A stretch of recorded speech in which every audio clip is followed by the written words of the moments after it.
Hello students, आज हम ज़ीरोफाइट्स के कुछ अडेप्टेशंस के बारे में पढ़ेंगे। ज़ीरोफाइट्स जैसा हमें पता है वो पौधे हैं जो ड्राई कंडीशंस में पाए जाते हैं और एडवर्स कंडीशंस में जहाँ जल की कमी है या सॉइल का जो टेम्परेचर है वो बहुत ज़्यादा है या बहुत कम है, तो ऐसी जगहों पे रहने के लिए जहाँ पे लाइट की इंटेंसिटी बहुत ज़्यादा है, पौधों में कुछ अडेप्टेशंस डेवलप हो जाते हैं, कुछ फीचर्स वो डेवलप कर लेते हैं जिससे वो इन कंडीशंस में रह पाते हैं। और ये फीचर्स जो हैं वो 3 तरीके के होते हैं। मॉर्फोलॉजिकल अडेप्टेशंस होते हैं, एनाटॉमिकल अडेप्टेशंस होते हैं जो उनके इंटरनल स्ट्रक्चर्स में पाए जाते हैं, मॉर्फोलॉजिकल अडेप्टेशंस उनके एक्सटर्नल मॉर्फोलॉजी में पाए जाते हैं, और तीसरे फिजियोलॉजिकल अडेप्टेशंस होते हैं जो पौधे अपनी फिजियोलॉजी में कुछ ऐसे फीचर्स, उनमें स्पेशल फीचर्स पाए जाते हैं जिससे उनके जो प्रोसेसेस हैं वो प्रभावित होते हैं और वो एडवर्स कंडीशन में अच्छी तरीके से सर्वाइव कर पाते हैं। जो अडेप्टेशंस या अडेप्टिव फीचर्स डेवलप होते हैं पौधे में, ये फीचर्स 2 तरीके के हो सकते हैं। ये जो कैरेक्टर्स हैं वो 2 तरीके के हो सकते हैं। पहले जो कैरेक्टर्स कहलाते हैं वो हैं ज़ीरोमॉर्फिक कैरेक्टर्स और दूसरे कहलाते हैं ज़ीरोप्लास्टिक कैरेक्टर्स। ज़ीरोमॉर्फिक कैरेक्टर्स वो कैरेक्टर्स होते हैं जो कि जेनेटिकली फिक्स्ड होते हैं, मतलब पौधे में आनुवंशिक स्तर पे वो लक्षण पाए जाते हैं और वो वंशानुगत होते हैं और मतलब आगे अगली पीढ़ियों में वो चलते हैं। तो ऐसे जो सिम्टम्स हैं, जिन पौधों में ऐसे जो लक्षण पाए जाते हैं, वो उन पौधों को चाहे आप किसी भी जगह पे उगा दें, वो फीचर्स उनमें परमानेंट रहते हैं, उनमें कोई परिवर्तन नहीं होता। दूसरे जो फीचर्स कहलाते हैं दे आर ज़ीरोप्लास्टिक कैरेक्टर्स। ये जो लक्षण होते हैं पौधे में, ये जो फीचर्स पाए जाते हैं वो टेम्परेरी होते हैं। मींस जब प्लांट को एडवर्स कंडीशंस मिलती हैं तो वो डेवलप हो जाते हैं और वो इनहेरिट नहीं होते, मतलब आनुवांशिक नहीं होते हैं। और जब अनुकूल परिस्थितियाँ आती हैं, जब ऑप्टिमम कंडीशंस होती हैं, तब वे पौधों में ये जो फीचर्स हैं वो ख़त्म हो जाते हैं या वो पौधे में से गायब हो जाते हैं। तो ये 2 तरीके के कैरेक्टर्स हैं, ज़ीरोमॉर्फिक कैरेक्टर्स और ज़ीरोप्लास्टिक कैरेक्टर्स। अब पौधों में जो अडेप्टेशंस पाए जाते हैं वो 3 तरीके के, जैसे हमने अभी देखे, मॉर्फोलॉजिकल, एनाटॉमिकल और फिजियोलॉजिकल अडेप्टेशंस होते हैं। तो इसमें सबसे पहले हम मॉर्फोलॉजिकल अडेप्टेशंस के बारे में पढ़ेंगे। मॉर्फोलॉजिकल अडेप्टेशंस जो प्लांट्स में पाए जाते हैं, पौधे के विभिन्न अंगों में जो चेंजेस नज़र आते हैं, जो फीचर्स वो डेवलप कर लेते हैं स्पेशल तरीके के, जिनसे वो विपरीत परिस्थितियों को सहन करने की उनमें क्षमता उत्पन्न हो जाती है। तो यहाँ हम सबसे पहले बात करेंगे रूट्स। जो पौधे की रूट्स हैं या जड़ें हैं, उनमें किस तरीके के पानी की कमी के रेफरेंस में क्या चीज़ें वो डेवलप कर लेते हैं, ताकि वो जो रूट्स हैं वो ज़्यादा से ज़्यादा पानी को एब्जॉर्ब कर सकें। बहुत इनमें जो रूट सिस्टम होता है वो बहुत ज़्यादा डेवलप्ड पाया जाता है, क्योंकि मेन जो पार्ट है पौधे का वो डेजर्ट कंडीशन में रूट्स हो जाती हैं, क्योंकि इनमें रूट्स को पौधों को पानी को एब्जॉर्ब करने के लिए बहुत गहराई तक जाना पड़ता है। तो इन पौधों में जो डेजर्ट प्लांट्स होते हैं या जो ज़ीरोफिटिक प्लांट्स हैं, उनमें जो रूट सिस्टम है वो बहुत ज़्यादा डेवलप्ड होता है, डीप होता है और बहुत एक्सटेंसिव होता है, मतलब बहुत शाखित होता है, और ये सॉइल में बहुत डीपर लेयर तक पहुंच जाता है। ज़्यादातर पौधों में ये जो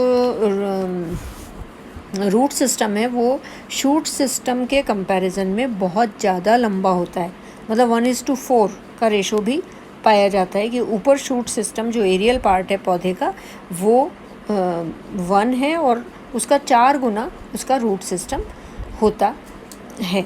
और कई पौधों की जो जड़ें हैं वो बहुत ज़्यादा, जैसे करीब 25-30 मीटर तक गहरी हो जाती हैं। कुछ जो पौधे हैं उनमें फाइब्रस रूट्स पाई जाती हैं जिनमें ब्रांचेस होती हैं, और जैसे फॉर एग्जांपल सैकेरम मुंजा, ये एक ऐसी ग्रास है जिसमें कि फाइब्रस रूट्स पाई जाती हैं। जो रूट हेयर्स हैं और रूट कैप्स हैं वो बहुत ज़्यादा वेल डेवलप्ड होती हैं।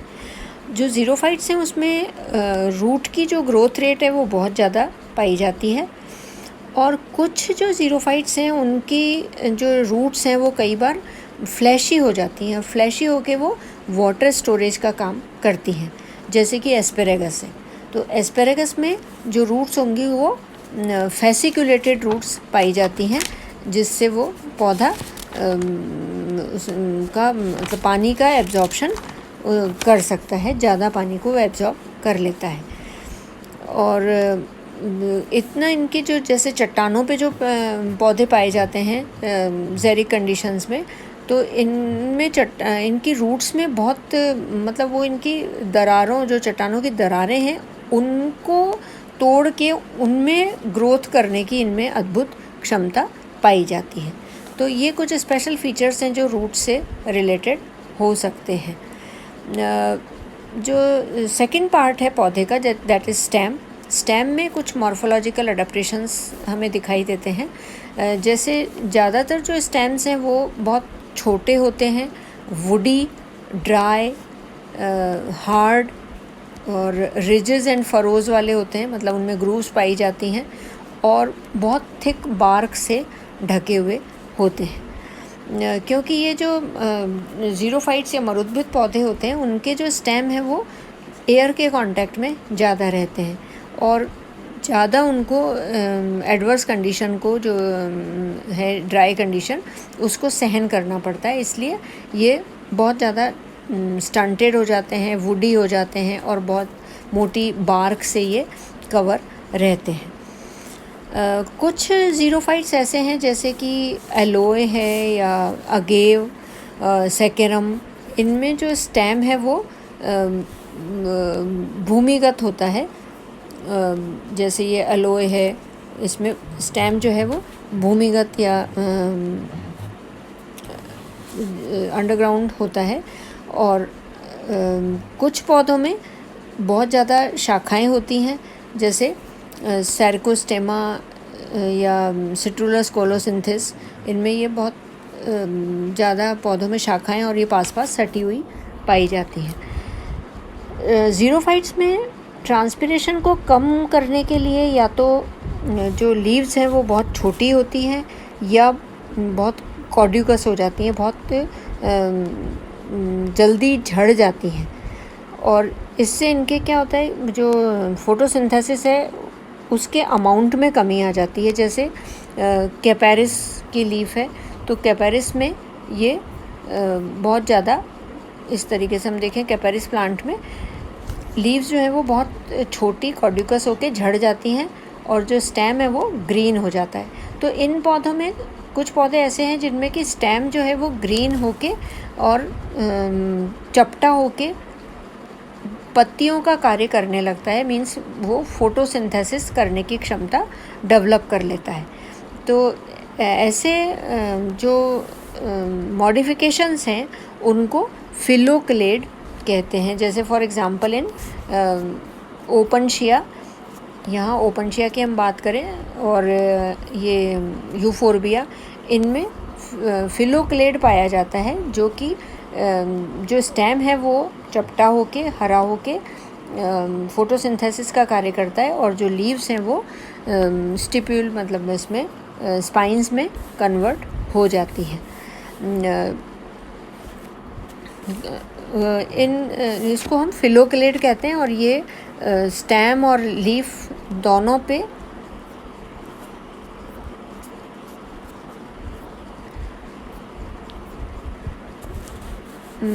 दोनों का कार्य करता है।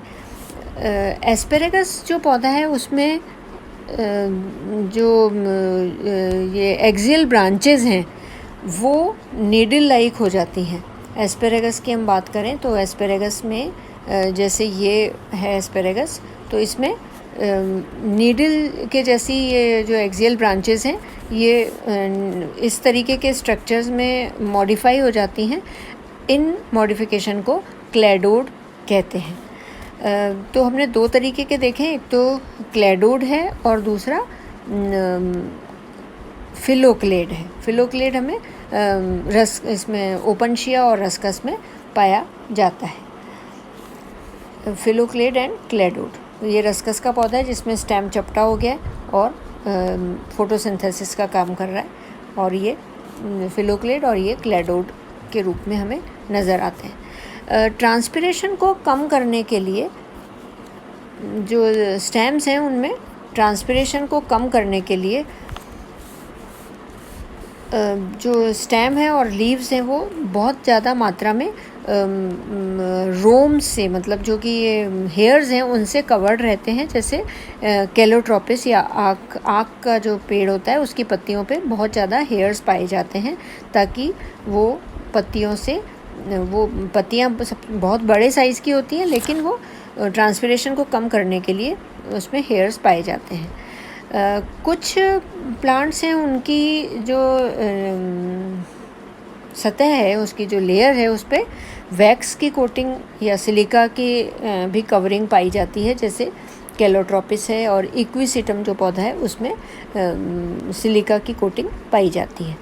कुछ ज़ीरोफाइट्स के स्टेम जैसे जो विशेषता है उसमें स्तंभ कलिकाएँ जैसे स्टेम बर्ड्स हैं या स्पाइन्स में रूपांतरित हो जाती हैं, जैसे यूफोरबिया है और सोलेनम सुरेटेंस है। इनमें जो लीव्स हैं वो, जो स्टेम है वो स्पाइन्स में भी रूपांतरित हो जाते हैं। तो इस तरीके से हम ये देखते हैं कि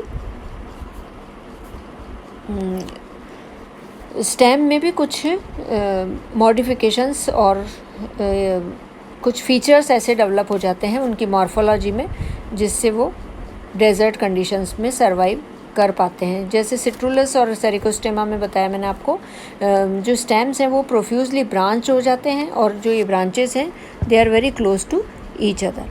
stems of Calotropis and Arnebia, they are covered with trichomes, or stems and leaves of calotropis, they have thick waxy coating is present. Now comes the leaf. जैसे स्टेम और रूट में जो मॉर्फोलॉजी में कुछ स्पेशल फीचर्स हमने देखे, उसी तरीके से पत्तियों में भी अलग अलग हमें फीचर्स देखने को मिलते हैं। उनकी मॉर्फोलॉजी में कुछ डाइवर्सिटी पाई जाती है, कुछ विशेष तरीके के अनुकूलन के लिए जो फीचर्स हैं वो डेवलप हो जाते हैं। तो जो पत्तियां होती हैं ज़ीरोफाइट्स की वो बहुत ही छोटी हो जाती हैं, रिड्यूस्ड हो जाती हैं। कुछ पौधों में तो ये ख़त्म ही हो जाती हैं, मतलब लुप्त हो जाती हैं, और या फिर बहुत कम टाइम के लिए होती हैं। जैसे कैपेरिस है या लेप्टेडिनिया है, इसमें ये कॉर्ड्यूकस लीव्स होती हैं जो जल्दी झड़ जाती हैं। कुछ पौधों की पत्तियों में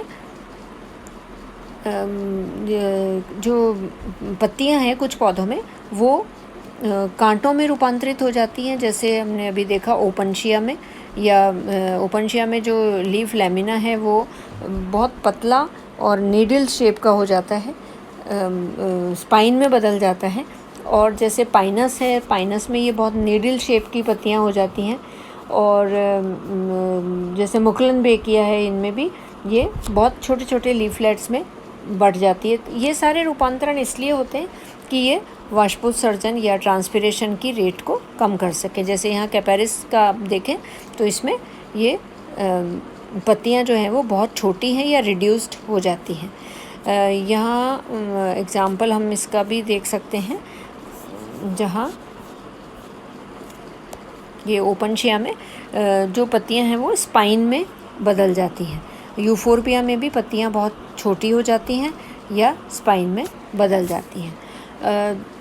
कई बार जो सनलाइट है वो बहुत तेज़ इंटेंसिटी की लाइट आती है, जो उसको रिफ्लेक्ट करने के लिए जो लीव्स हैं वो बहुत चमकीली या शाइनी सरफेस की हो जाती हैं, और या फिर वो बहुत ज़्यादा हेयर से कवर्ड हो जाती हैं, जैसे इन केस ऑफ कैलोट्रोपिस। कैलोट्रोपिस में जो पत्तियां हैं वो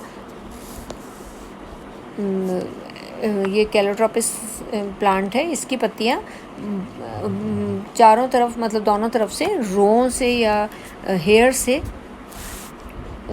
कवर्ड रहती हैं।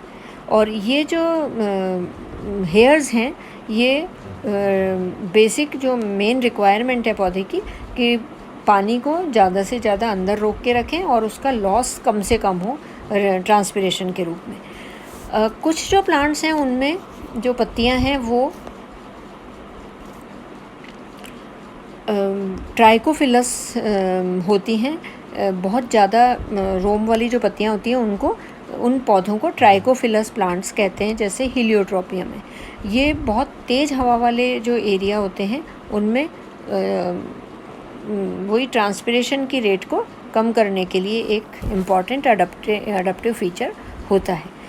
तो ये हेयर्स की वजह से जो लीफ है उसका टेम्परेचर भी कम हो जाता है और टेम्परेचर कम होने की वजह से ये जो पत्तियां हैं वो पानी को उसका लॉस कम करती हैं। इसी में हम ये देखते हैं कि कुछ जैसे बैंक्सिया और साइकस हैं उनमें लीव्स जो हैं वो बहुत थिक फ्लैशी और लेदरी हो जाती हैं। और साइकस में जो पत्तियां हैं उनको हम स्क्लेरोफिलस लीव्स कहते हैं। बहुत स्क्लेरोफिलस मतलब दृढ़ पर्णी या बहुत थिक हो जाती हैं, मोटी हो जाती हैं और हम इनको स्क्लेरोफिलस कहते हैं। कुछ ज़ीरोफाइट्स ऐसे हैं जैसे जिजिफस है, उसमें जो जिजिफस का प्लांट जैसे यहाँ हम जिजिफस की बात करें तो जिजिफस में या इसमें अकेशिया प्लांट में जो लीव्स हैं वो स्टिप्यूल्स या कांटों में बदल जाती हैं और इस तरीके से ये ट्रांसपिरेशन की रेट को कम करती हैं। कुछ एक बीजपत्री जैसे मोनोकॉट जो ज़ीरोफाइट प्लांट्स हैं, जैसे कुछ ग्रासेस हैं जैसे एग्रोपायरॉन है, उसमें वो लीव्स जो है वो मुड़ के एक ट्यूब लाइक स्ट्रक्चर बना लेती हैं, ट्यूब के रूप में वो लिपट जाती हैं, जिससे उनका जो एरिया है वो ट्रांसपिरेशन का एरिया कम हो जाता है। ज़्यादातर जो लीव्स हैं इनकी ज़ीरोफिटिक स्पीशीज़ की, उसमें रिड्यूस लीफ ब्लेड या पिन्ने जो हैं वो रिड्यूस्ड हो जाते हैं और बहुत ही इसमें डेंस वीन्स का एक बहुत डेंस नेटवर्क पाया जाता है। जैसे अकेशिया में जो है वो पिन्ना, अकेशिया मेलानोज़ाइलॉन में जो पिन्ने हैं, जो लीफ पिन्ना है वो रैकिस से कटा फटा हो जाता है और जो ग्रीन जो इसका पिटियोल है वो स्वेलअप हो जाता है और फ्लैटेंड हो जाता है और एक लीफ का आकार ले लेता है। In case of this Acacia melanoxylon Australian बबूल के नाम से जाना जाता है। और इसमें ये जो पत्तियां हैं वो तो बहुत छोटी और कटी फटी हो जाती हैं और जो पिटियोल है लीफ का, यहाँ आप देख रहे हैं ये पिटियोल लीफ का, ये पिटियोल चपटा होके और पत्ती का काम करता है और फोटोसिंथेसिस करता है।